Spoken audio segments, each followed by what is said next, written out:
High বন্ধুরা, তোমরা সবাই কেমন আছো? দেখো আজকে রোদের জন্য ধান কাটতে এসেছিলাম। রোদের মধ্যে খুবই অসুবিধা হচ্ছিল, তাই আজকে লাস্টের দিন বলে আমাদের মালিক আজকে আমাদেরকে এগুলো খাওয়া দাওয়ার সব কিছু দিয়েছে।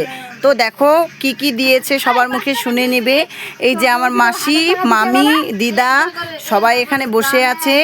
তো এর মধ্যে আমিও ভিডিও তুলে নিলাম যে আমরা এই সব জিনিসগুলো আমাদেরকে দিয়েছে। সত্যি খুব ভালো, কারণ খুব রোদের মধ্যে আমরা কষ্ট করলাম, আর এতগুলো ধান গাড়ার পর মালিক আমাদের যে এই খাবারগুলো দিল। বলো কি কি দিয়েছে খেতে?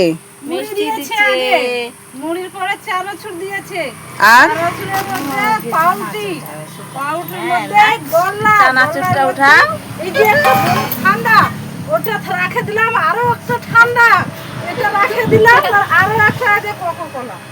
কোকোকোলা একটা দেয়নি, দুই তিনটা দিয়েছে। ওই যে আরো আছে, আর ওগুলো খেয়ে শেষ। খেয়ে শেষ। মা তুমি কিছু বলবা? চানাচুরটা বলবো না, মামি অনেক দিয়েছে, ভালো দিয়েছে, এটাই ভালো। শেষ খাওয়া, এটা শেষ খাওয়া বছরের, অনেকগুলো ধান গাড়লাম। তারপরেই দেখো আমি আবার এদিকে পেয়ে গেলাম কোকাকোলা। এটা সবাই খেয়ে দিয়ে এইটুকু রেখে দিয়েছে, এটা পরে খাবো।